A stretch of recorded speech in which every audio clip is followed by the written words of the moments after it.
Is perfect. Welcome, welcome, welcome. I have some good announcements to make, so please do allow me to start with updates from UN Women. I know many of you are anxious. CSW is fast approaching.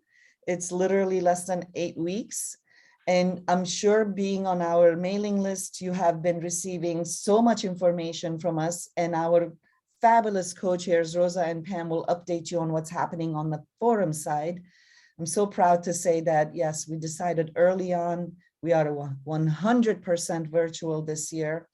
And even for New York City, if we do go ahead and celebrate our 50th anniversary at the Apollo Theater, it will be live streamed. So you do not have to travel to New York, but for all our New York City friends, please do join us. That will be announced shortly. We're still taking our time because we do want to make sure it is safe and it is accessible to everyone. This year, as you can see behind me, is our 50th anniversary. So we want to really celebrate despite all the struggles, right? So let me start by saying UN as well is, I mean, I can't say 100% virtual because member states will be meeting to negotiate as of right now. That could also change if there is another variant, but there will not be any, there's no encouragement for any civil society to come join us live during CSW. I know you all heard, and it's been confusing. So I've heard from so many people that UNDESA is handing out 3 annual grounds passes per organization. As some of you know, each organization used to be able to have over 10, right? Temporary, annual, but the 3, that includes temporary and annual. That is not for CSW, but if you do have the grounds pass, you technically can get into the building during CSW. So I want to clarify that. Some people are announcing that, oh yeah, there's 3 grounds passes for CSW. Nope, it's the annual pass. And if you do get into the building, both UN Women and member states are not guaranteeing you'll be able to get into the room where the negotiations are, because even member states will be sitting socially distanced and most probably not opening doors for civil society. Now, there is a mailing list that UN Women is encouraging for everyone to sign up. And that mailing list will be your key to all the high-level information that's going to come from UN Women. You're already hopefully signed up to our mailing list, so you will also get reinforcements from us. Every time UN Women announces something, we put it in our newsletter. If it's emergency, we'll send it out anyway. But and of course, you need to keep up with the forum information. So our mailing list is also important, but the UN Women mailing list has room for up to 100 organization members. That's from Indico, right? Where we used to sign up to get grounds passes for CSW. So up to 100 emails can be on that Indico mailing list to get CSW information. Your organization has to sign you up. And then I think I made that important enough and I spoke slowly enough. The other 2 announcements I have, which is exciting, hold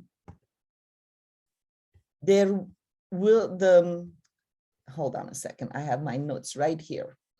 So to sign up for oral statements, which will be pre-recorded by civil society, to sign up to send in your pre-recorded oral statements during the general discussion, those applications will open up on 21st January, and it will be open until the 7th of February. There's also, I think, and most probably it says here, the oral interventions, which actually could be live, and also pre-recorded, that will open up around Monday, January 24th at the latest. They're hoping that both those, and it will be in the same link. So UN Women will share that link, and of course we will share that link. So 2 opportunities for civil society to really be heard during CSW is the oral statement during the general discussion, and then the interactive dialogue, again, open to sign up by the latest January 24th, it says. So I hope you took notes of those. And then, of course, you all know we have been really more active than any other time, although every year we make these attempts. But this year, I have to say, I'm very excited with our advocacy and research group. We've been meeting with member states. And, you know, what are we if we're not hopeful? So I am extremely hopeful that we're getting some really good interaction and reaction from member states to include our thoughts and our advocacy during CSW, and of course, methods of work. So I think I took enough time. I'm sorry, Pam and Rosa, I'm going to hand the mic over to you. I'll pay attention to your questions. I spoke slowly enough so you guys could take notes. And of course, we'll share this information in our minutes, and the recording will be shared after the meeting. Pam and Rosa, the floor is yours, and thank you all for being here. Thank you so much, Hudi, and good morning, good afternoon, good evening to everyone. I'm Rosa Lizardi. I am one of the co-chairs of the NGO CSW Forum, along with Pamela Morgan. Pam, do you want to say hello? And I'll just start off with a couple of updates and then hand over to you. Good morning, everyone. Good afternoon, good evening. Thank you for being here. We're looking forward to an exciting meeting. Rosa? So thank you also, Hudi, and all the support staff for all the work that has been happening in the lead up to the forum. As you know, our forum will be from March 13th to the 25th. We are so excited because our subcommittees have been working diligently on a volunteer basis to make sure we bring a wonderful 2 weeks of packed agenda. So we're going to highlight a few items here. The first one, actually, Hudi, you mentioned Consultation Day and the 50th anniversary. So I think we can check that update off. So glad to hear about that. Let's move on to conversation circles. Conversation circles are where we go in depth into certain issues, and we've been having them these past years. This year we are going to cover 11 issues, and they will be facilitated by leaders from our feminist women's community, including youth, a very diverse set of facilitators. We're very, very excited to present these conversation circles. We're finalizing some of those facilitators and making sure the timing is right. So we will be informing you and sending out information once we have the whole list and everything set for you. But just to let you know that that is one of the components of the NGO forum. The other, in which I'm sure many of you are interested in, is the parallel events. So I just wanted to call on Devin, if you wanted to give the most current update on the parallel events. I know we have over 600 parallel events that have been accepted. 750. 750. Okay, so we are really going to have a packed 2 weeks and utilizing every moment of the NGO forum for these parallel events. The acceptances should have been out for, I would say, 99.9% of them on January 14th. So if you applied for a parallel event, Please look for your email if you feel like you haven't heard. I'm sure it's in your inbox. There was just a couple of glitches in getting out the acceptance letters for just a couple of events. But for the most part, all of those have been sent. There is a deadline of January 28th. If you want to make changes to your what you presented for your parallel event. All of that information we will be sending. Devin is already in the chat replying to questions. So if you have a question right now and you want to type it into the chat, Devin and our wonderful staff will be replying to those. Another aspect we wanted to update you on is advocacy and research. And Huri mentioned some of that, but I want to bring on one of the co-chairs of the Advocacy and Research Subcommittee, a former chair of the NGO CSW-NY, Susan O'Malley. So Susan, if you can just come on board for a minute and give a quick update. Okay, in my minute, I will tell you an update, which is extraordinarily exciting.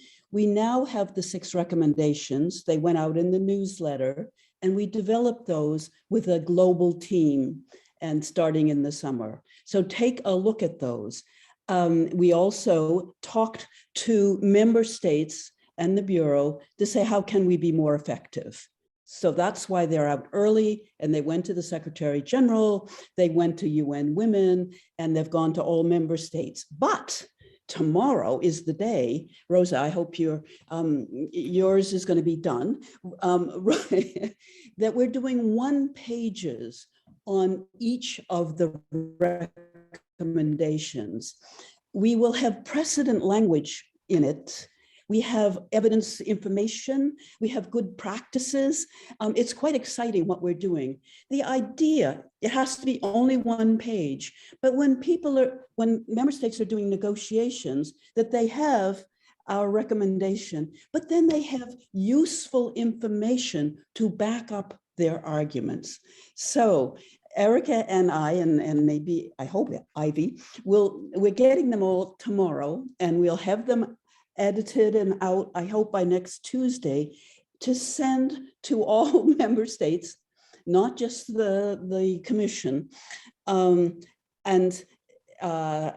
before the Secretary General puts out his letter or report or whatever, which is supposed to be next week. So that's it.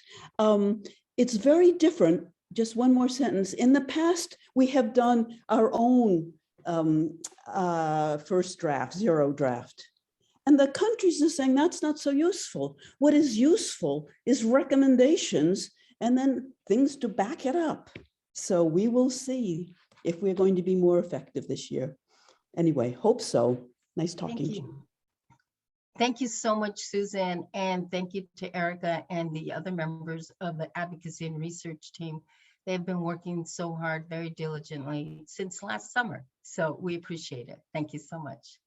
The last update that I'm gonna do before giving over to my co-chair is orientation and advocacy training. And so I'm gonna call on Safira Rameshwar, who is one of the co-chairs of that subcommittee. Safira, good morning, hello, thank you for doing this. Good morning. Thank you so much, Rosa, and hi to everyone. Just a quick update is that we have a committee that is planning an orientation session on the first day of the commission. So it will be that Monday morning from 9 a.m. to 10:30 a.m. New York time. And that's really aimed at those who are attending the commission for the very first time and just want to get a handle on the basics. We'll then have a second training, which will be on the Tuesday of the commission at the same time, 9 a.m. to 10:30 a.m., which will be on advocacy. And that one will be aimed at those who maybe have a little bit more experience and really just trying to get our head around how we're going to collaborate and work together and strategize in terms of advocacy. So those are 2 things to look forward to. in preparation. We also have a special orientation that will be held for the youth leaders and young professionals in the lead up. So keep an eye out for that. If you know of any young people or there are young people on the call who want to kind of specifically look at what young people are doing in the commission, that will be the space there. So back to you, Rosa. Thank you. Thank you, Safira. Wow, you did the bonus. You talked about the YLYP. So wonderful. I'm so glad for that. That's our update. I just want to say that, like Huri, I am so excited for this program that is next. It was really put together by my co-chair, Pamela. So kudos to Pamela. Let's cheer her on. It's going to be a fantastic program. And thank you all for being here. And I will turn over to Pamela. Thank you, Rosa. As Rosa stated, the Global Planning Committee, working through subcommittees, has been doing a thorough job with the planning process for the forum. Our Communications Committee, chaired by Ozzy Khalili and Jillian D'Souza Good, have been keeping our social media presence at a high level.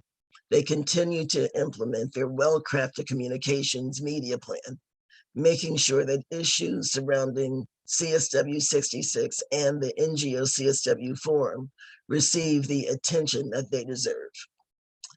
I'll now ask Devin if she has any other reports on the YLYP. Hi, everyone. Yes, so our youth preparation series for NGO CSW 66 has officially started. So our first event was yesterday. We are having an event every Wednesday from 12 to 2 p.m. New York time. Every week until CSW. So we have 7 events left. And I will put the link to all of the information where you can find the registration links as well. Yeah, I think that's it. I'll just put the link in the chat and you guys can go on that and look at all the sessions. We have a lot of exciting events. So also please feel free to share with your networks. Yeah, thanks. Fantastic. Thank you, Devin. And at this point, I'll ask Margaretha Jones to give us an update on the progress of the virtual artisan fair. Margaretha. Myself. Okay, thank you. Good morning, good afternoon, good evening. And I'm so happy to be here as well with a wonderful working group here. We fell a tad bit behind in terms of getting the artisan fair onto the portal. It will happen today. The announcements will go out and we extended the deadline for February 14th, Valentine's Day, for the vendors to apply. So we are finally back on track here, and I don't know what kind of information you need to know, but the applicants, I can read what we put into the application forms. They must be part of an officially associated with an NGO that supports gender equality and the empowerment of women and girls. Products must adhere to fair trade and ethically sustainable production practices. Applicants must have an established operating platform or online store, i.e. a website that independently supports online ordering, payment, and delivery services. Those are the main points. And last year we had like 68 applicants, and most all of them, I think 2 or 3 we decided, didn't adhere to those principles. So if you have any questions, put it in the chat and I will answer. Thank you all. And it is one of really, I bought a lot of stuff last year on this website. I really was happy with it. Thank you. Thank you, Margaretha. And I, excuse me, just like to echo that the Artisan Fair is an exciting part to see all of the beautiful crafted items. So please, everyone, keep your eye out for the Artisan Fair. And at this point, we're going to ask our NGO CSW Chair, Hootie Goodlickian, to give us an update on the virtual exhibit hall.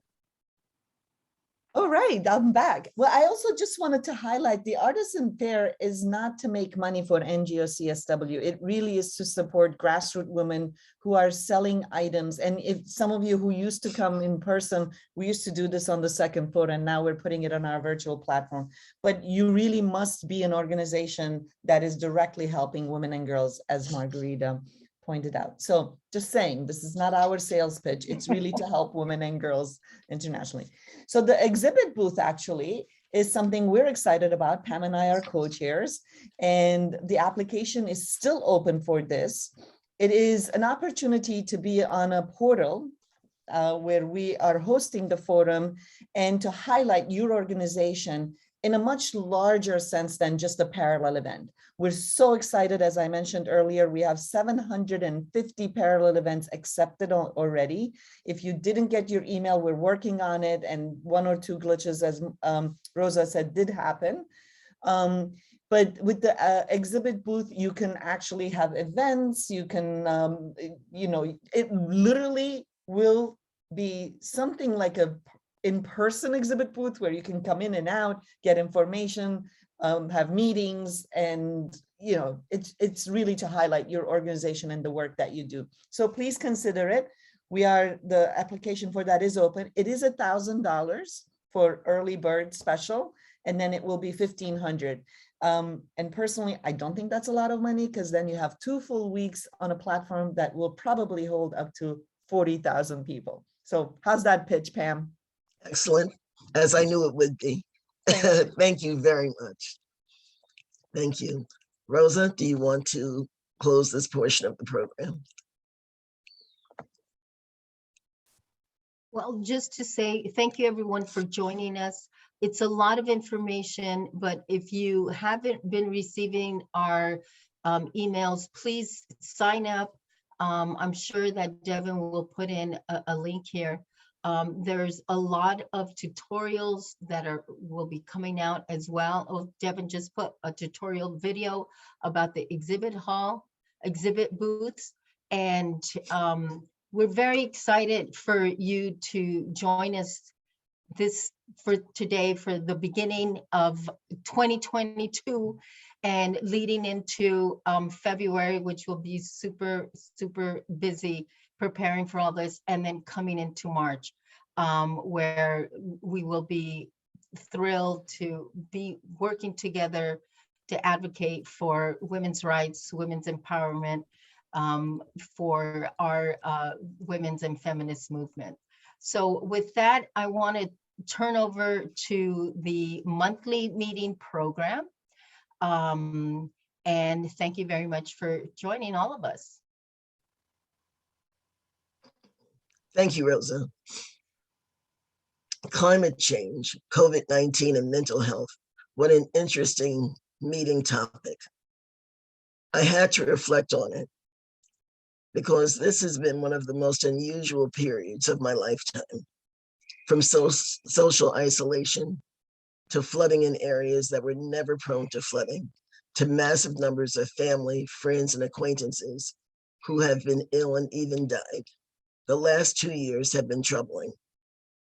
Fear, anxiety, aggressive behaviors, stress, and depression are just a few of the characteristics exhibited by those with whom I have had contact during this time.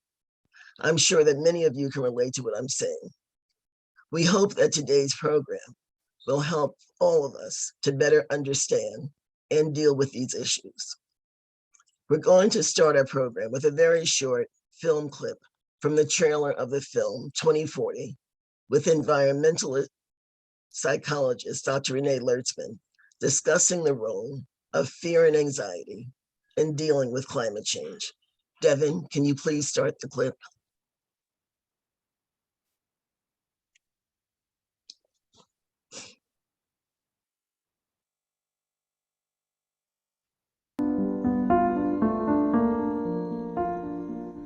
Engaging with climate change is about engaging with who we are as human beings. For the past few decades, we've seen an emphasis primarily on understanding the science with the focus on educating people and raising awareness. based on an assumption that if more and more people knew about what's actually going on, that will naturally translate into action.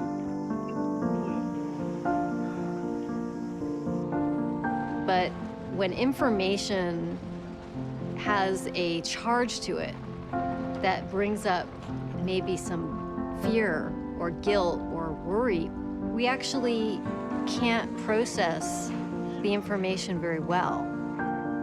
We lose access to our prefrontal cortex, which is where we problem solve.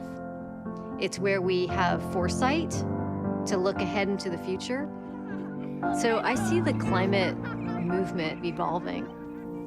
It's actually quite simple. The more that we can acknowledge openly and explicitly how we're feeling about what's going on, the more we quickly can free up a lot of that energy to be strategic, creative, all of the capacities that we're needing to unleash right now.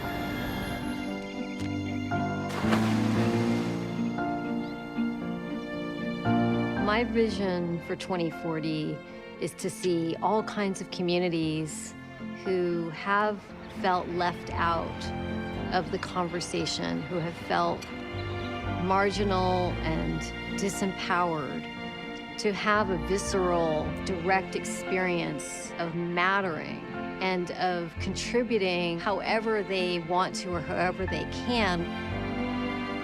The entire ecological crisis is this enormous opportunity for us all to step up, to learn, to grow, to have impact, to contribute to something bigger.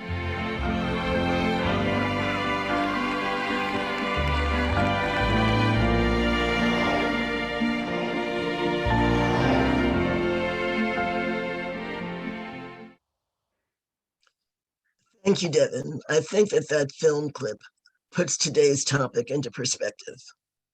Today, we are extremely fortunate to have a panel of experts who will help us to better understand the fear and anxiety to which Dr. Lertz referred in the film clip, as well as the impact of natural disasters such as climate change and a pandemic on mental health. We will then have our panelists help us to identify strategic, creative strategies, even good practices to plan for a sustainable future. I will now ask my co-host for today, Dr. Holly Shaw, to begin the program.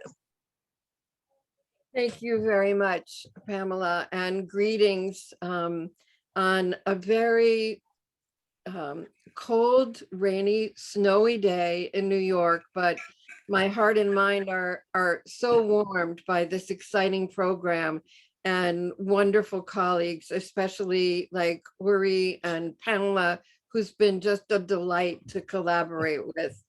Our presenters are four outstanding panelists, as Pamela said earlier, representing both the North and the South of the globe and 4 continents. We are extremely pleased to have them join us today and share with us their remarkable experiences in the intersection of mental health, climate issues, and COVID-19. I'm going to introduce all of them right now, and then I'll point to them individually. They're each going to speak for 10 minutes, and then we'll have a very interesting interactive panel discussion. We're not going to spend much time on bios. Each presenter has a very extensive bio, and we suggest that you read that in the accompanying materials that we'll provide you with. Our first presenter is Dr. Susan Clayton from Worcester, Ohio, and she identifies herself as a conservation psychologist, focusing on the relationship between humans and nature.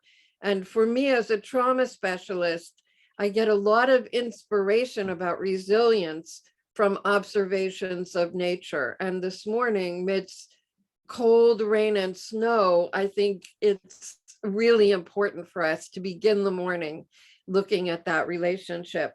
Our next speaker is my dear and beloved friend and colleague, Dr. Eleanor Nwatanobi from Abuja, Nigeria. She has a very extensive bio that includes serving as the president of the the Medical Women's International Association and the co-founder of the Every Woman Treaty, which I hope she'll spend a few moments mentioning. Our next presenter is the esteemed Dr. Donatello Maraziti from Pisa, Italy. Her research and work is just stellar and inspiring. She's the author of 647 publications. And I told her that when this weekend is over, I'm going to try to read all of them because they are fascinating. And our final presenter is the amazing and incredible Parmita Sarma, who is from Assam, India. She's the co-founder and associate director of the Akshar Foundation, a very remarkable program, not only in education, but in creating young citizens to become heroes in their own lives and community.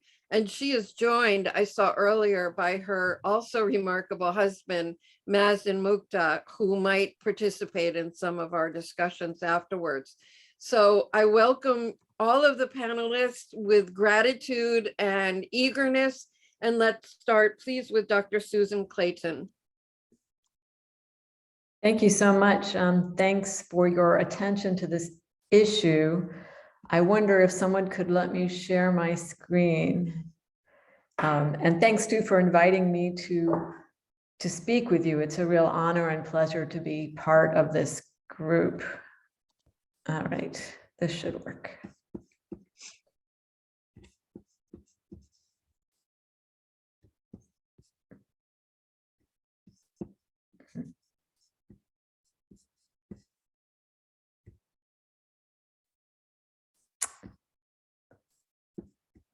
Sorry, something about this is, there we go.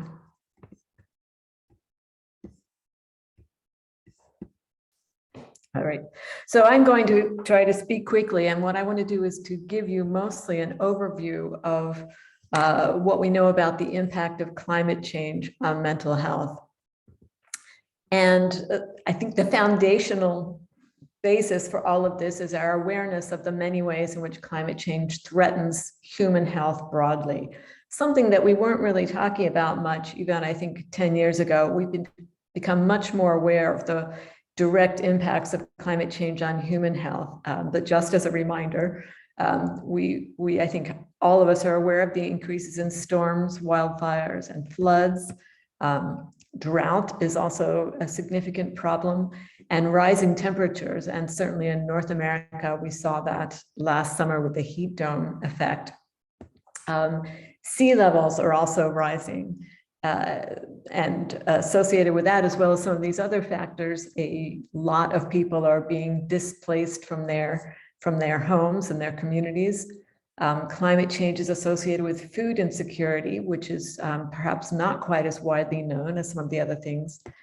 And we're all becoming increasingly aware of problems associated with global spread of disease, which is going to be increased by climate change because of the increased distribution of insects and animals that carry diseases. So the combination of all these things clearly affects human health. And what this figure is designed to show is that physical health, mental health, and community health are all affected, but they are also all interconnected. So they can't be completely separated. And I know some of the font here is quite small, but what this figure shows is that in the center are the geophysical impacts I was just describing, the rising temperatures and storms and so on. And the big circles are the impacts on our health. But these are mediated by vulnerability. And those vulnerabilities can exist at an individual level, at a physical level, and also at a social level. And I think those are some of the things we really want to call attention to today. So the ways in which people are impacted by climate change depends in part on these vulnerabilities. So focusing specifically on mental health, I want to describe briefly what we know about impacts from acute events such as storms. There's quite a substantial body of literature showing that there's a threat to mental health following these kinds of events, that we see increases not only in trauma and post-traumatic stress disorder, other types of stress. Those stress may have follow-on effects on physical health, but also social relationships are impaired after, on average, after these acute events. The chronic changes, these are things like especially rising temperatures, but also those changing patterns of precipitation, rising sea levels. We know that those also have an impact. That heat in particular is associated with increased levels of aggression, with mental health emergencies, that people who are displaced are or may have their lives disrupted in a variety of ways, experience this as threats to personal autonomy and identity, and the consequences can be these feelings of helplessness, depression, and so on. The social impacts, harder to kind of assess with precision, but very real.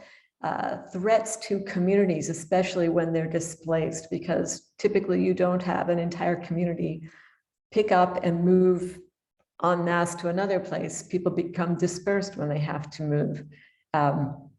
Increased aggression, as I already mentioned, and conflict associated with conflicts perhaps over habitable land or necessary natural resources. And inequity is, I think, a very important social impact, not just because that violates our desire for justice, but also because those increases in inequity themselves should be seen as a negative impact on social well-being. I want to say a few words about a topic that's been getting a lot of attention in the last year or so, and that's the idea of climate anxiety. This is a sense of anxiety and worry and concern associated not necessarily with a direct experience of climate change, but just with the knowledge that the climate is changing, and that feeling of what's been described as an existential concern. This is not necessarily a threat to mental health.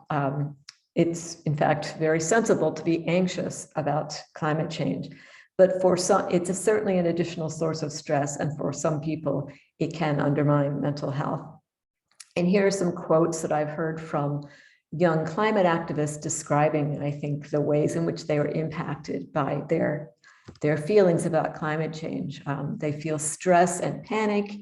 One young man talked about he wasn't eating properly, he was depressed. One person recently described the COP26 event that just took place in Glasgow as traumatic because of the lack of more substantial progress. And in a study that I was involved in just less than a year ago, we surveyed a very large number of people around the world. The countries we surveyed are highlighted here in green, to see if they were feeling anxious, if they were feeling concerned about climate change. And we found that, in fact, yes, 8 out of 10 of them said that they were worried about climate change, and almost half of them said that their worries were beginning to impact their ability to eat, sleep, work, have fun. So we're having this negative impact on their daily functioning. So climate anxiety is a real thing. It's very broad in the number of people affected, and evidence suggests that it's particularly powerful impact on young people. But I also want to talk about the impacts in particular on women. So that women are considered more vulnerable to the effects of climate change by the UN, for example. And that's partly because around the world, women are often more dependent on natural resources. They may be responsible for collecting water or firewood for their families, for example, or they may be in charge of their small plots to grow food in. Women's roles, again, around the world and in different ways, may constrain their ability to respond or adapt to climate change. Often they may have limited access to information or limited economic resources. Certainly greater caretaking responsibilities that can both increase their anxiety levels and decrease their ability to respond quickly to emergencies. Unfortunately, we do see greater risk of domestic violence often following both the extreme weather events that I described earlier and other effects of climate change. And we've only been studying climate anxiety for a fairly short time, as I mentioned, but there's already some evidence that women may experience greater levels of climate anxiety. And then just to say a little bit about where we are now with COVID-19. We know that in many parts of the world, certainly women are under a great deal of stress because of COVID-19. Again, there's that the fact that they're often the primary caregivers for young children, which means that when the young children can't go to school or can't go to daycare, the women are under increased pressure. They're also feeling more responsible for maintaining household health. We do also see increases in domestic violence associated with the fact that families are locked in or have been locked in together. And we know certainly within the US, and I haven't looked at this internationally, but in the US, professional women were clearly less able to participate in their professional spheres during COVID and due to COVID. But, this will be my last slide, and then I'll sort of move on for the rest of the panel. But I do want to say that climate change and COVID-19 coming together is certainly an intersection of negativity that I think we all have experienced, so that we have worldwide this shared experience of trauma and shared experience of threats to our mental health. But that there's actually a silver lining to this cloud, which is that I believe that societies have become more aware that mental health problems threaten a lot of people, that there's something that need to be addressed, and that mental health problems are not a sign of individual weakness, but are in many cases due to the impact of environmental changes, COVID being one, but climate change being another one. So I think our ability as a society to make change, to address some of these problems is easier because we've already had to change so much in response to COVID. So again, I'll stop there and I'll look forward to resuming the conversation to talk about resilience. Thank you. We look forward to your ongoing continuing remarks. I would now like to introduce Dr. Eleanor Nwatanobi from Abuja, Nigeria. Thank you so very much, Holly. And let me start with hearty congratulations on our 50th anniversary. It's great to see some familiar faces and some new friends. So what do climate change, COVID-19, and mental health have in common? The three are mutually reinforcing multipliers of risk to health and well-being. Extreme weather conditions, such as we've heard already, such as floods, drought, heat wave, and related desertification, soil erosion, deforestation, have life-threatening and profound impact on health. I recall vividly when my husband's grandma was close to losing her home due to soil erosion in Abia State of Nigeria. She was driven to distraction every time it rained as she watched her ancestral land being slowly washed away, and the gaping hole inched closer and closer, threatening to swallow her home. And as I just learned from Dr. Susan Clayton, that was climate anxiety. We mobilized as a family to fill the wide gully erosion to save her home, our home. For 2 weeks at COP26 last year, negotiators sat to determine how to avoid a 1.5 centigrade rise in global warming, and ended up with watered down language. How profound one word can be, from phasing out coal to phasing down coal.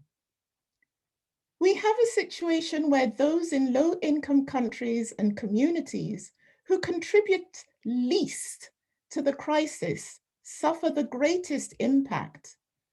Vulnerable countries' concerns around loss and damage suffered during those negotiations on account of destruction caused by extreme weather conditions, which were not addressed. But we've been told that the conversation will continue this year in Egypt. As usual, the usual suspects, the most vulnerable are women and children, as well as populations like internally displaced persons, persons with disabilities, and those in conflict-affected areas, with the impact on lives and livelihoods compounded by poverty.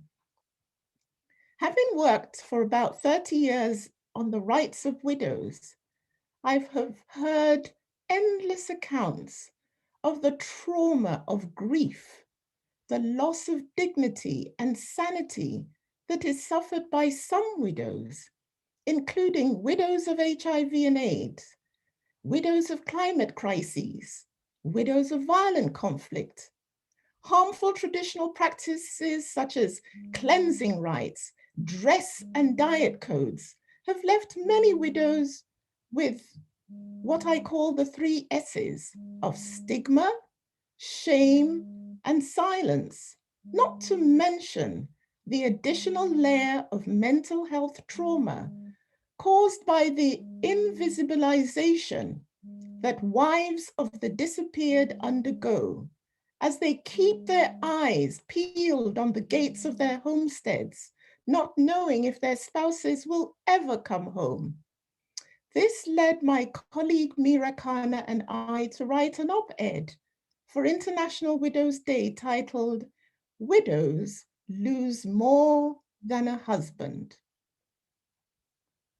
As team lead for the drafting of the stabilization strategy for countries affected by the Boko Haram conflict around the shrinking of the Lake Chad, I saw firsthand desertification, which meant the loss in the traditional fishing livelihood and value chain. This contributed to the growing populations exploring alternative livelihoods, including violent extremism. Listen to the testimony of a child widow. I quote, "One day, Boko Haram had introduced me to someone and forced me to marry him. After some time, information reached me through some of them that my husband had been killed by the Nigerian military. Again, they remarried me to another Boko Haram member. I gave birth for him in agony, pain, and predicament," end of quote. More shocking, my friends, is the treatment she received from her community when she eventually escaped. And I quote, "I'm not happy. I felt highly dishonored by the community. I faced a bunch of challenges such as slams, discrimination against myself and my children, insulted, being described as Boko Haram and children of Boko Haram," end of quote. Today, on account of COVID-19, we have over 330 million cases and 5 million recorded deaths on the WHO dashboard. And that is creating a new cohort of people whose mental health is affected one way or the other. Whilst there are a limited number of studies related to this 2-year-old pandemic, the UN has a policy brief on COVID-19 and the need for action on mental health.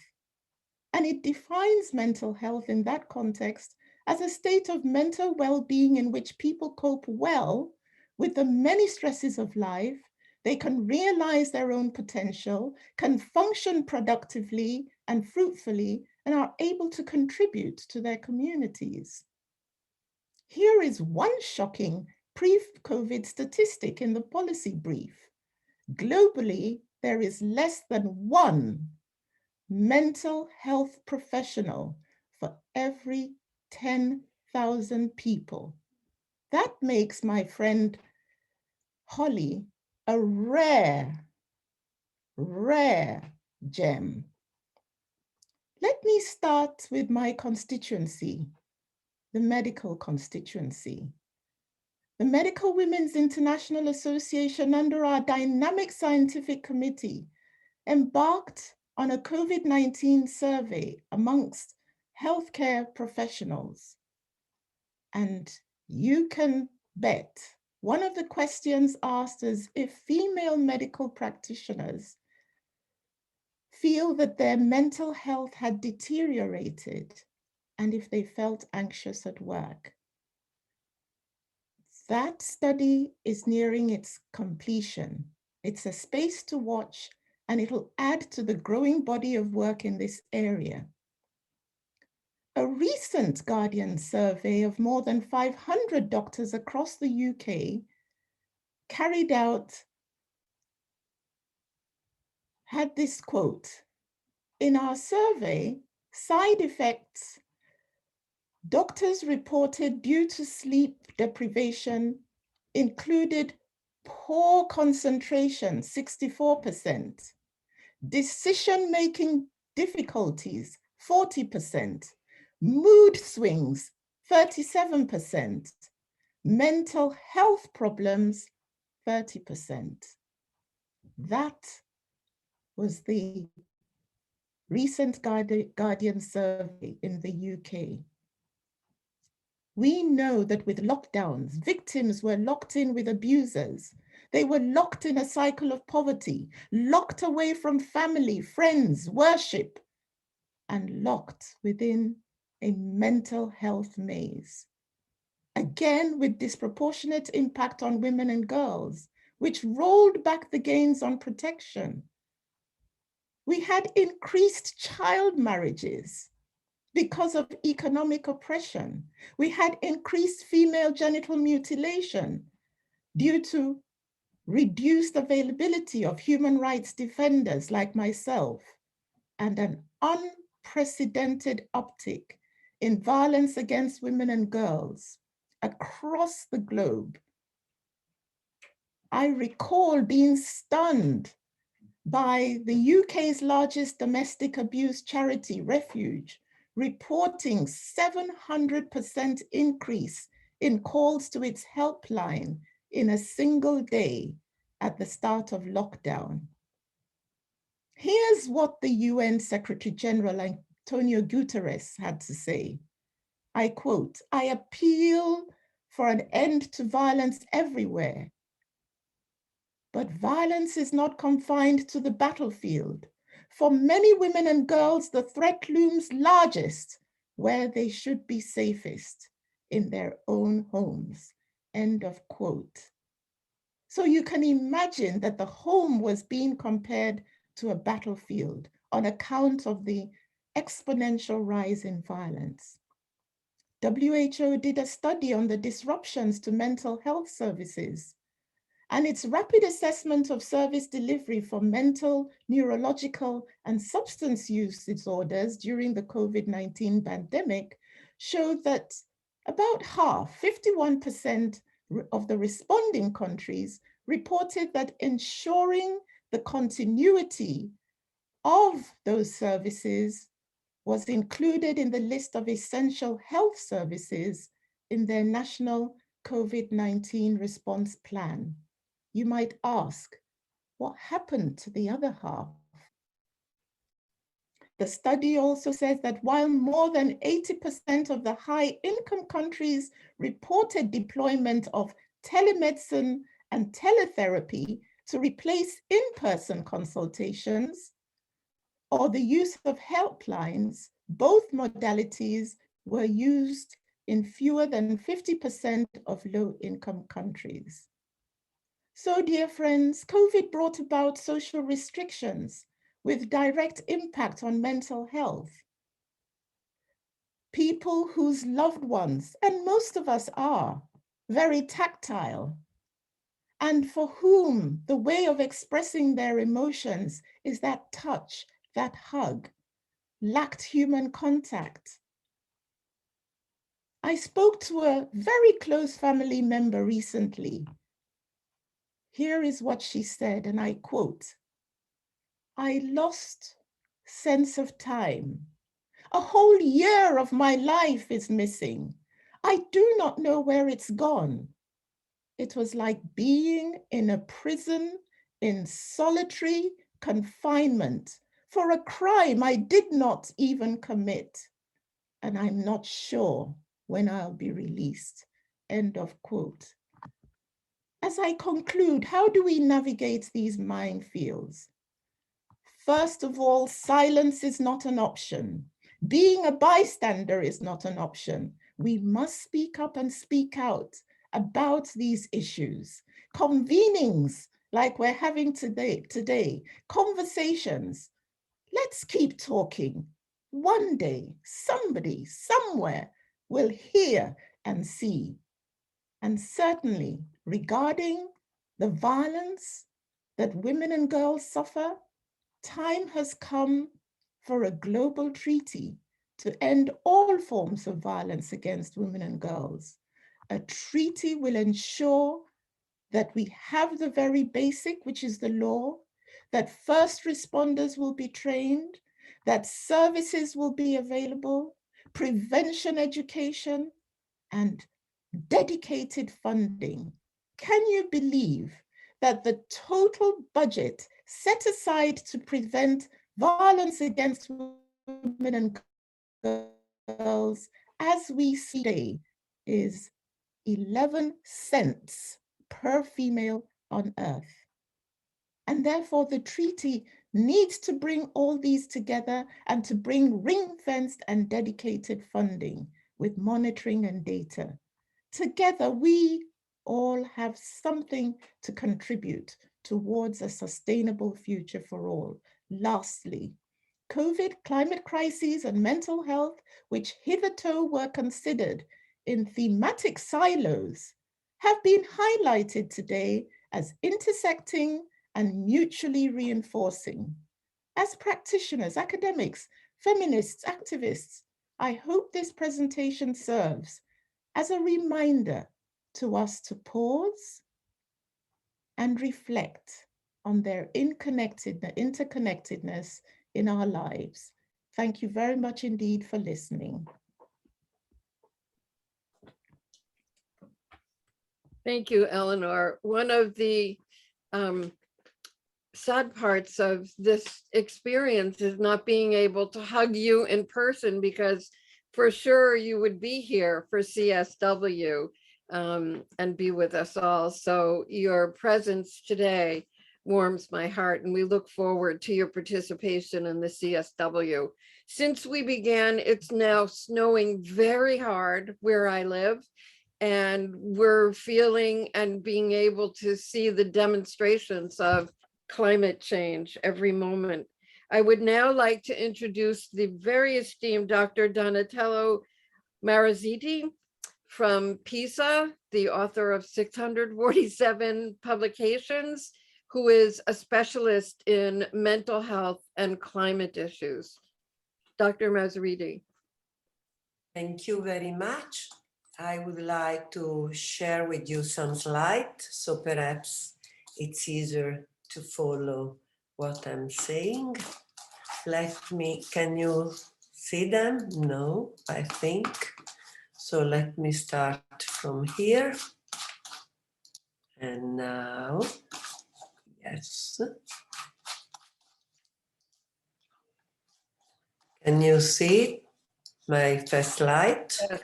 Yes. Yes. The problem is that I see you too. Let me. Okay.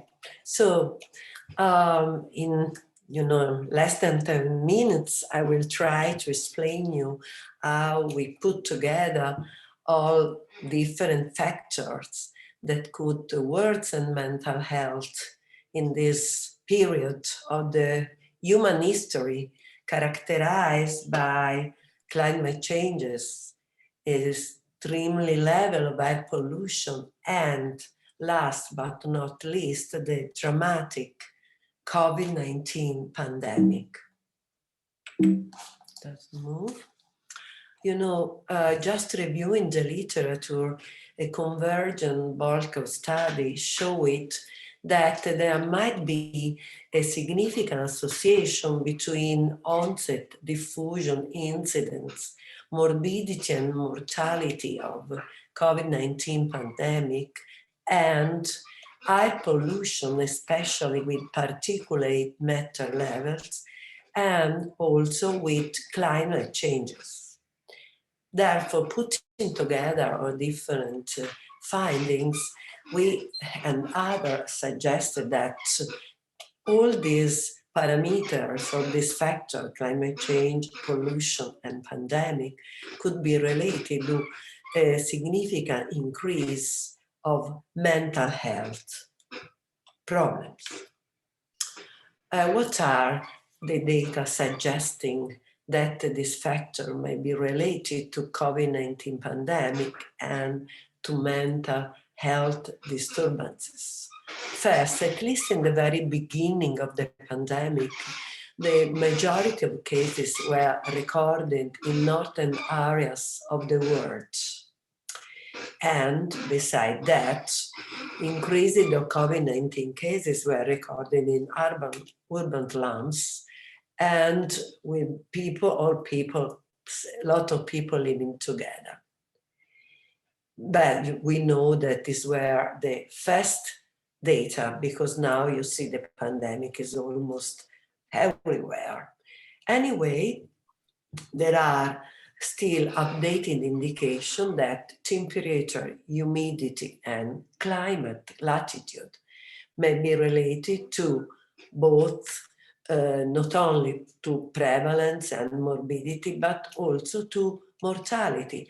And there are consistent and agreed data that there is a great association, albeit negative, between COVID mortality and relative humidity. That is to say, less humidity, more mortality for COVID-19 pandemic. And let's go to the heart of the problem, that is to say, negative influence of a pandemic and increase of mental health problems. Obviously, the influence of pandemic are negative and they are possibly due to psychosocial factors and biological factors. There are a lot of reasons through which the pandemic may increase the sense of uncertainties and about the possibility of being infecting or that a family member can be infected. All these generate a sense of environment and insecurity in the whole world population. And then also the countermeasures taken by different countries to contain the spread of infection and the socioeconomic negative consequences may have an important and relevant impact on mental health.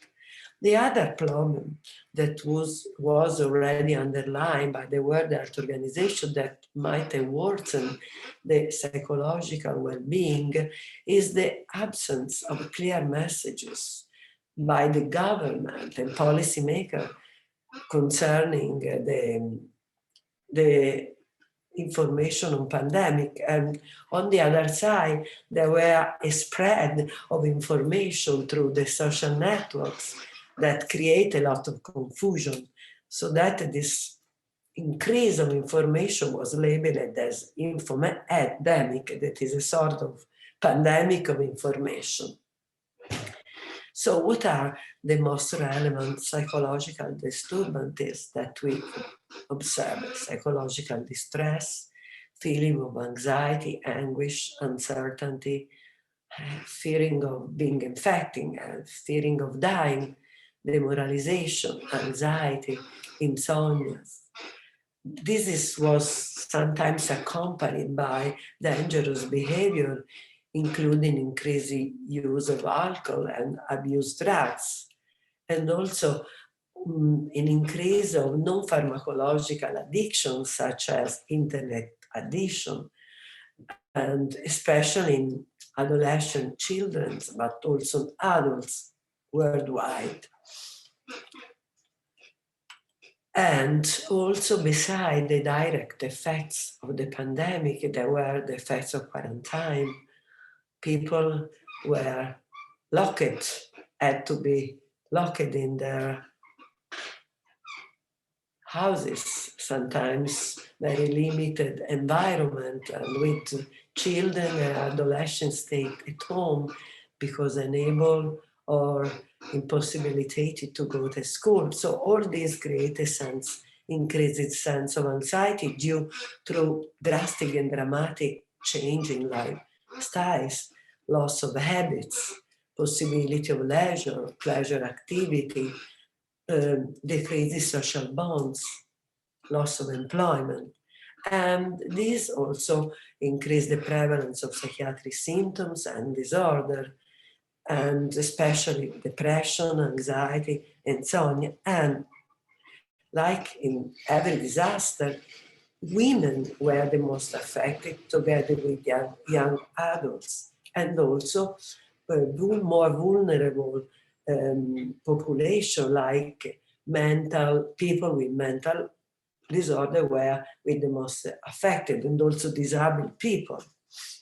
In one study carried out by my group that included 15,000 people during the first week of the first lockdown, more than 40% of participants reported high psychological distress, and about 30% of the sample showed clinical relevant post-traumatic symptoms.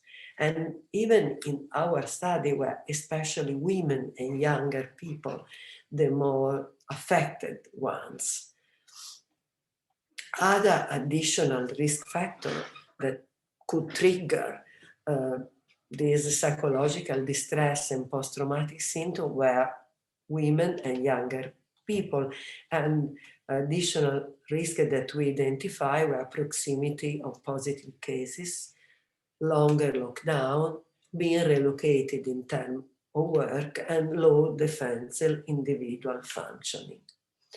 But the other very dramatic discovery was that SARS-CoV-2 shows specific neurotrophism. It is to say, SARS, this virus, loves the brain, and there are different findings showing that it proliferates in oligodendrocytes that are defensive cells within the brain and endothelial cells, and also that provokes systemic inflammation as well as neuroinflammation, that is inflammation in the brain. So how we can conclude from this data that obviously, as the previous speaker has clearly shown, climate change by itself may induce mental health problems. Environmental pollution by itself may trigger mental health disorders, and current COVID-19 pandemic increase and produces mental health problems and disorders. So it is obvious that we have to think that all these different factors are intertwined and may produce detrimental effect not only on physical but on mental health. And according to us, such a catastrophic event represented by the pandemic call us for being more creative, and just we should be aware that there is an interdependence amongst all biotic and non-biotic factors, and especially our planet. That is to say, there is no mental health if there is no planet health. And according to us, COVID-19 pandemic shows, with no doubt, all our fragility and our weakness of our inability, of our ecosystem, as well as our fragility and inability to protect ourselves from biopollutant and from climate changes. On the same time, this dramatic pandemic highlights and should remind us that every catastrophe has its own origin. So we have to understand why this happened. And in terms of SARS-CoV-2 pandemic, different findings shows and suggest that it could be originated from bats after their passage from intermediate host, highlighting the high zoonotic potential of coronavirus. And why this happened? Because climate change, destruction of the forest, increasing the possibility of this spillover of virus.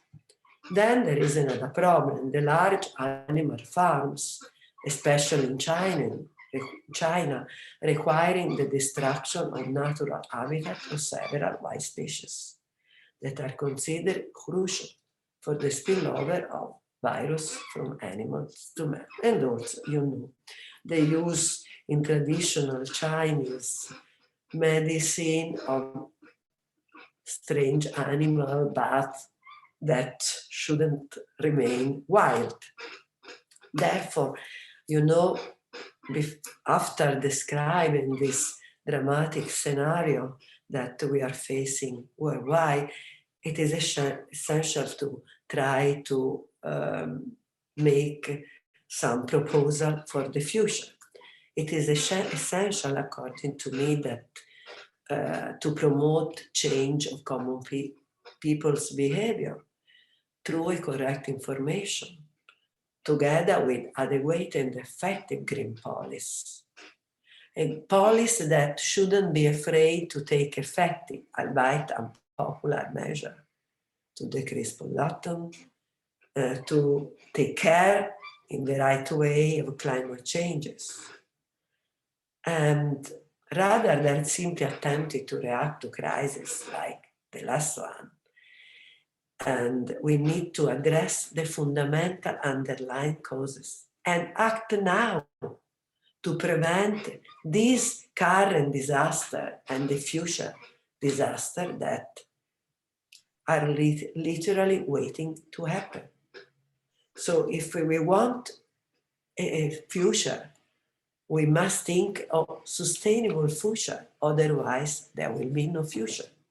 A distinguished evolutionary biologist wrote that what the main factor promoting success of mammals in evolutionary terms was this one, that was not the strength, but was the kindness. What does it mean to be gentle, to be kind? To be altruistic, because survival and human survival and planet survival require mutual help and cooperation. So cooperation that should not be only limited to taking care of humans or just living living objects. But since we are part of the nature, and the nature is not only humans and living parts, but also non-living part of the nature, that is the air, that are the forest. So we must exercise our empathy, our altruism, and our innate moral skills essential for our survival and of our planet, not only for other members of our species, but towards all living and non-living elements of our planet. Thank you for your attention. And this is a nice view from Pisa, the famous square. And you know, I am very lucky because the hospital is just on the right side of this picture. And every morning we have a nice look of the blue sky of Pisa on these monuments. And I want to finish my talk while remind you that also beauty is essential for our future. And beauty is essential for the mental health because brain recognize beauty, recognize good things, and this also is important for our survival. Thank you for your attention. Thank you so much for that informative and inspiring presentation. I'm so moved and stimulated, which is exactly what we hope will happen in a morning like this. And it's now a perfect delight to introduce our final speaker, who is an exemplar of lemonade from lemons and really rising to the challenges we all face to create an innovative and effective model for reversing some of these unhealthy practices and sustaining some of the kind, gentle, empathic responses that are essential for continuation of society and the planet. So it gives me enormous pleasure to introduce Parmita Sarma, who will talk with us about an exciting program, the Akshar Foundation. Parmita. Hello, and thank you, Pamela and Holly, for inviting us with all these great speakers.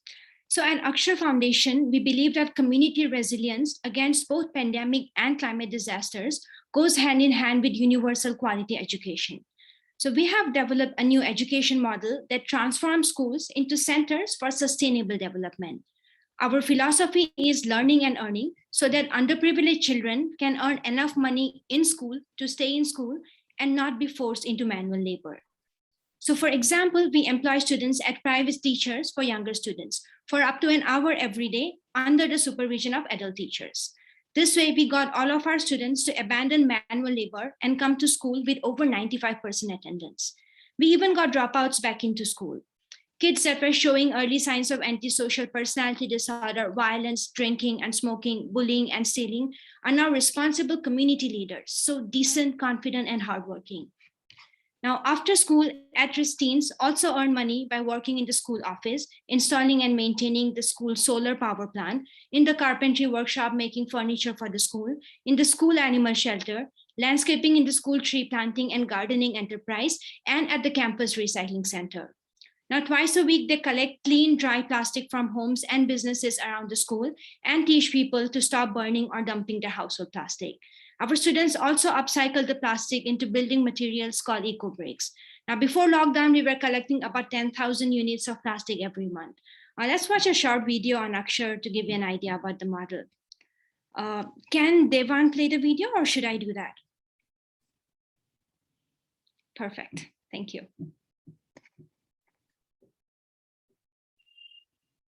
We bring to you a story about a unique school on the outskirts of Guwahati that is bringing in a paradigm shift in how schools are run.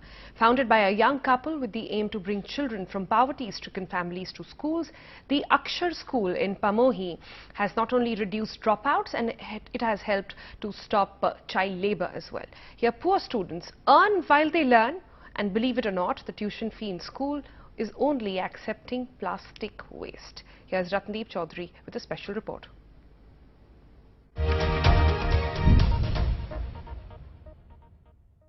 One school in Northeast India has taken an interesting approach to handling plastic waste and helping the environment. Akshar Forum School is now mandating that students pay for tuition in plastic waste. এই মুহূৰ্তত মই উপস্থিত আছো গুৱাহাটী মহানগৰী এখন বিশেষ স্কুলত। এই স্কুলখনে এতিয়া সকলোৰে দৃষ্টি আকৰ্ষণ কৰিছে কিয়নো এই স্কুলখনত কোনো ধৰণৰ মাচুল দিব নালাগে। তাৰ বিনিময়ত যিসকল শিক্ষাৰ্থী আছে সেই শিক্ষাৰ্থীসকলৰ অভিভাৱকে স্কুল কৰ্তৃপক্ষক দিব লাগে পেলনীয়া plastic.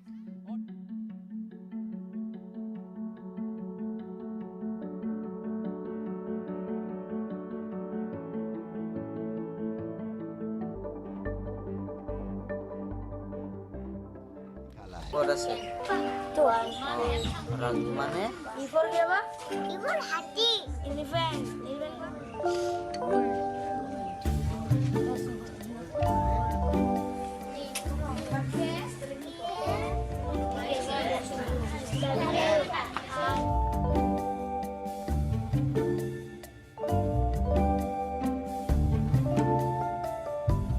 We hope that they have enough skills, so that they can stand up on their own feet. So we are trying to develop a model where we go from schooling to employment.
Thank you for playing the video. So we started our model school in Assam, India in 2016, and now our focus is on replicating the model in government schools. Now our students, they rely on school not just for education, but also for food, healthcare, clothes, hygiene products, pocket money, legal documents, help with their problems at home, and as an escape from their difficult home lives. The mental health has been a very big concern during COVID times. The mental health was already very fragile in the poor communities, and COVID definitely made it like way worse. The violence against children and women increased tenfold. People were jobless, so their fathers were stuck at home with like in a tiny room, and the violence increased a lot. Like we received a lot of calls from our parents, from the mothers especially, because they had to deal with like issues at their homes. There were kids desperately calling, asking us when they can come to school, and they were not maintaining distancing anyway, because in the poor communities, there is not space for people to maintain social distancing. So it was like a very desperate situation where we wanted to start our school, but we could not because of the rules and because, of course, of the pandemic. But we tried to find something to do, something creative to do in that time. And then we made our school into a center for food relief so that we could engage our students to help us out to do that. And at the same time, there's like something else to look forward to other than being in the room. So a lot of our senior students, they started acting like aid workers. They would go door to door. They would identify communities that need food, that had food shortage, and then they would send us the information along with the pictures.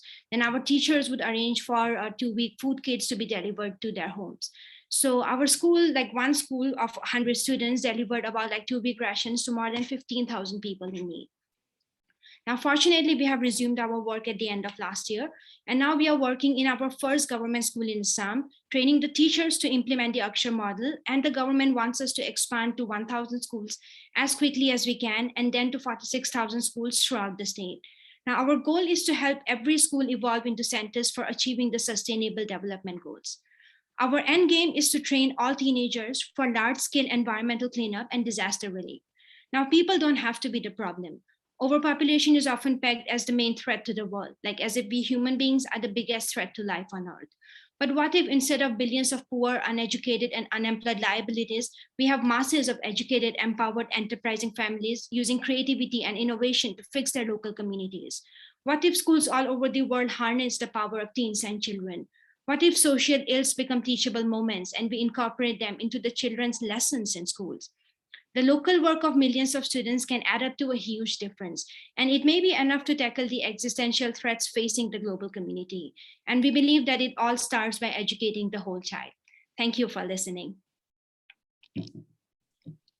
Thank you so much, Parmita. I think everyone can see why 3 years ago you won the prestigious Devi Award for women who have, against the odds, made a distinct mark in their respective fields and contributed to the vision of a thriving and globally competent nation. We're so proud of you and delighted. And I just want to announce that Akshar Foundation is going to have a parallel event during CSW, and we hope that they will be able to explore more the possibilities for really transforming individuals, communities, the planet, and our world. So we've ended on a very positive note, and we're eager to hear more from all of our panelists. And Pamela, I will turn the table over to you. Thank you, Holly, and thank you to our amazing panelists. I am encouraged, inspired, I have hope, and I've also learned a lot. I'm a retired educator, so of course, Parmita's information touched me in a very special way. I'm a widow, so of course, Eleanor's information touched me in a special way. So thank you all. And I'd like to now have a short conversation with our panelists. And I will start with a leading question. And this is open to any of the panelists who are remaining. Donatella had to leave, but I think that Dr. Clayton, Dr. Inwa Denobi, and Parmita are still here. Displaced communities that have been forced to move due to climate crisis are reportedly at great risk of suffering from psychological stress, mental health issues. Can any of you share with us a good practice for helping climate migrants develop the resiliency necessary for survival?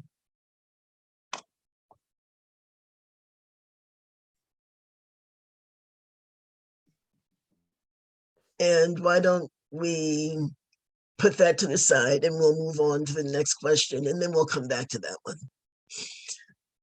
Dr. Clayton, how can communities create the physical and social infrastructure to minimize negative effects, including mental anguish, and promote resilience during natural disasters such as those we are now experiencing?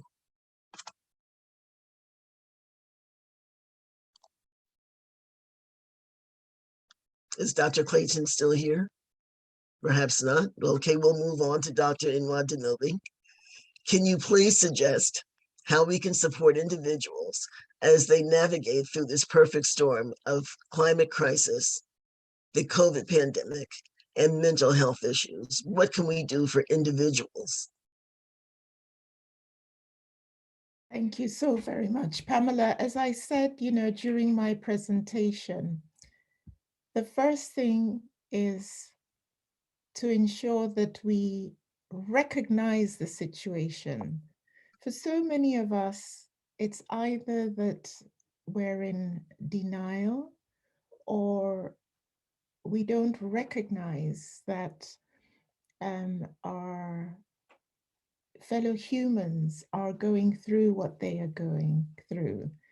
And therefore, conversations like this, convenings like this, help us to better understand, to have that empathy. but not to leave it there, because silence is almost acquiescence. It therefore means that when we see our fellow human going through displacement or, a situation as I described where they're beside themselves, there is something we can do. It might just be a word of encouragement. It might be advocacy. Each one of us on this call belongs to some circle of influence. How can we get that conversation started? How can we reach out to the individual with encouragement? And even though, as I gave the figures, that professional help, few and far between, professional help is important. So we know our boundaries, we know our capacities, but certainly getting professional help for the individuals that need it, whilst we as individuals reach out within the capacities that we have to help.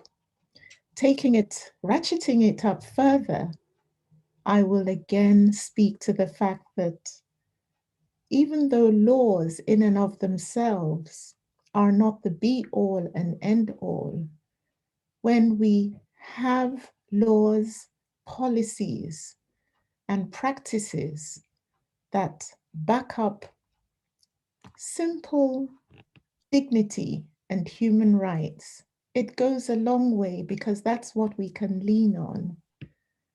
And which is why, in the context of violence against women and girls, we continue to speak up for a global treaty to end all forms of violence against women and girls that causes untold hardship and mental health deleterious effects on the most vulnerable of the population. Thank you. Thank you for that beautifully soothing response. And for Parmita, how can schools globally start to replicate your program to use education as a tool to build resilience in students, starting with youth, in order to attain a sustainable future for us all? Thank you for the question. Actually, our model that we are developing, we are making it in a way that anyone, anywhere in the world can replicate our model. We are also putting all our content online. We are developing a software so that if someone is genuinely interested in doing the model, they'll be getting all the support that they need from us. And what we are doing is honestly not that new or not that different. Like, it's just empowering the students. So if anyone just thinks about, okay, we need to empower the students, or we need to get them ready to face the challenges of the future, we have to provide the students the tools to do that. And that can be done in different ways. It doesn't have to be in the ways that we are doing or teach the same vocational training that we are doing. It can be, community based. Like in Assam, for example, different regions of the state, they have different issues. Like flooding is a big problem in many parts of the state. So where we work in schools where there is flooding, we would be working on how to build floating devices with the use of plastic and, use the local resources to solve the problems. So I think if anyone, I think everyone can do it. It's very simple. It's just having the will and the desire to do this. And if we can actually make schools into sustainable communities, we really do think that that will solve a lot of problems in the world. Excellent. Thank you so much for that moving response. My last question, and then we're going to, Holly will read questions from the chat. My last question is for both of our remaining panelists. It's predicted that climate change and environmental degradation are likely to increase the frequency of future pandemics, which is certain to lead to increased mental health crises. Can you leave us with a call to action? What should we do right now? One thing. How do we stop it? How do we make a difference? One call to action. My loud and pristine clear to action would be stand up, speak out, get others to join you. We will move farther together. So identify those who are like-minded and do not stop speaking. Let's do this together. Excellent. Thank you. And Parmita? Again, education, like cannot stress on it enough. Like we think in a different way because we are educated, like any privileges that we have, it all comes down to us receiving decent education. So until and unless we can educate the masses, it's like that has to be the focus, and like nothing else, like definitely education, because nothing will have a lasting impact. We can't be doing something just for like 1 year or 2 years, right? We need things to change for a long time. Like we have to change our mindset. So yeah, education, like we have to focus on educating the next generation. Excellent. And in the chat, I see that Professor Obu says, let's do it. And I think that that is what we need to do. We need to settle on let's doing it. So thank you. Holly, would you like to talk about questions from the chat? You're muted. Sorry, I'm so moved and inspired because so often, the message is you can't change the world. And yet here we have such viable, exciting, and innovative results. And I think the key certainly is innovation, thinking differently and responding differently.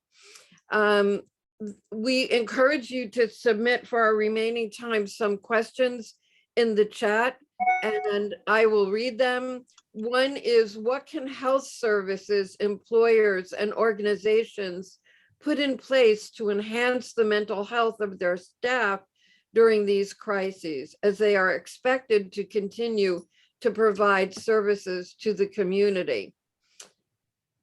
Why don't we start with that? We might also want to hear Priscilla Edmonds talking about a kindred school in South Africa for younger children. So what can health organizations do to take care of their employees? Yesterday, I was teaching university nursing students who all work full time, and talked about the hardship of working professionally during this difficult time. Eleanor, do you have any comments? As I pointed to the hot off the press Guardian survey, and these were doctors in the UK, in which just sleep deprivation was such that medical practitioners lost their concentration. 64% indeed, spoke of, poor concentration, and 40% with decision-making difficulties. Work-life balance. Hugely important that it is recognized by the leadership of establishments. Again, we need to look at the gender inequities and inequalities in the workplace, including health establishments. So, that also contributes a situation where, yes, we have, for example, more females going into the medical profession, but sadly, when you look at the leadership of health organizations and health establishments, then the numbers go down. That's because you have the inequities that are pervasive and sometimes institutionalized. So sadly, you find that men in leadership may not understand issues around work-life balance for the male as for the female. We all know how the COVID-19 pandemic exposed the delicate underbelly of inequalities in that way and health systems. So it's to recognize that, you know, as we go about providing healthcare as men and women, that we need to ensure that there is that work-life balance, that we understand issues around care in the home, domestic chores in the home, divvying up the working hours, and parental leave, not just looking at, you know, leave for the women or the men, but, you know, for parents. So that would be my answer to that question. Thank you. We have, as you can see, many accolades and expressions of excitement and gratitude for this really wonderful program. One other question is, how do we hold leadership accountable for executing climate change action? And I wonder if both Eleanor, Parmita, and Huri can comment on that in terms of how we're going to use CSW to hold leadership of the United Nations accountable for enforcing all of these insights and innovations that we're discussing. So how do we hold leadership in government and the private sector accountable for implementing these needed actions? Ali, I heard my name. Perhaps I can jump in. Okay, good. I have been definitely enjoying chatting and hearing from everybody, and I'm inspired. And I actually do feel like this is, and I mentioned earlier, these are the cohorts we want to speak to, right? Because for 50 years, NGO CSW has been building up reputation and membership to really be relevant in the voices that we bring into the United Nations. And I think every year we improve on that. We're certainly not great and best, and we can improve still. But like I said earlier in the meeting when we first opened up, I feel a difference. And Susan actually mentioned this as well, and I appreciate her work. We are hearing more from member states, and they are realizing that they can't do this without civil society, that innovative ideas and even recommendations come from civil society that is more relevant than just the usual lingo that they put in the agreed conclusions, right? Because we put so much attention to that outcome document, but what does that mean if we can't bring it down to the ground to actually make a difference? And they're seeing how we are making a difference. So we have to figure out ways where we can create space where member states can hear directly from civil society, right? And it's difficult because there's so much of it, there's so many of us, and the competition of my event or my idea being better than the other is, you know, we have to address that. I mean, there's 750 parallel events, and I have to tell you, we thought we wanted to limit those events, but you all sent such amazing applications with some great ideas and conversations. We just had to open up as much space as possible. We are limited, so there will be a few who we cannot accept. But having said that, I think the bottom line is we need to keep creating those spaces. I take that very seriously as chair of NGO CSW, but I also know that I am not alone in this. I have an incredible team, and we are always open to ideas and suggestions on what else we can do. But it is very, very important to pay attention to all the spaces that are possible. Now, it can't be just at this global level. Like Padmina said earlier, she's so brilliant, this young woman. I mean, we also didn't highlight that. I don't know how old she is, but she is young, okay? We know she's young. And how she's doing it locally. So it's, and there's more success on a local level, you know, hands down, always, than at a global level. So do we not consider that? No, I think it is important to keep encouraging these changes and these projects that can be scaled up, that can be replicated the way she's making it available. So I am very hopeful, as Pamela said earlier. I think one of the first keys to improving mental health is really internalizing and feeling like there is hope. So I am grateful for the conversation today, for giving me the hope, especially now in on January 20th, when we are really heading towards NGO CSW. Let's all collectively make this CSW 66 a memorable one, where we are truly shifting towards more progressive feminist, no more rolling back language. And let's make sure that we really do move the needle, as UN Women was saying with Generational Equality Forum. So we have an opportunity. Thank you for, I mean, I'm not closing, I'm just saying I'm inspired, and I am really grateful for Pamela, Holly, and everybody else who really inspired us and gave us hope today. And I hope I answered your question, Holly. It was in there. Thank you, Hudi. Thank you, Holly, Parmita, and Dr. Inwa Denobi for being here. This has been one of my favorite NGO CSW monthly meetings. I am, again, inspired. I am hopeful. I know that there is a resiliency in us all that we can go into our core and pull from. I encourage everyone to go to the Ashkar Foundation's website, make a donation, please help them. I encourage everyone to go to the Every Woman Treaty website, let your organization sign on, do support them. We need to pull together and make this a better world for us all.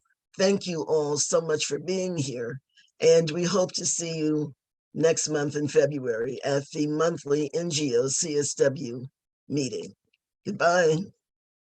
Thank you all. And I just wanted to finish up by saying that Pamela is right. This was the best monthly meeting. And I want to flag that we say that almost every month. That is also hopeful. We are definitely improving. So please keep coming back. And everybody turn on your screens. We know our routine, right? How That's we right. like to see faces and hear voices as we say goodbye. I also want to point out that Devin has included in the chat some important links. So for those of you who are new to the process, be sure to look at that and look at the websites that are included so we can have more information and move forward. I would like to quickly also acknowledge Elaine Congress, who is my co-chair on the NGO Committee on Mental Health, and encourage you to go to that website also. Susan O'Malley, your work is so stellar, and really an answer to that last question about working with leadership to be accountable and responsible for their part in enacting some of these very important measures. All right, everyone, turn on your mics and cameras and let me hear your voices and see your smiles. Thank you, Eva, for being here. I see you. Thank you, thank you, thank you. Thank you. Thank you. Bye. Bye. Thank you. Bye. Bye. Bye. Bye. Bye.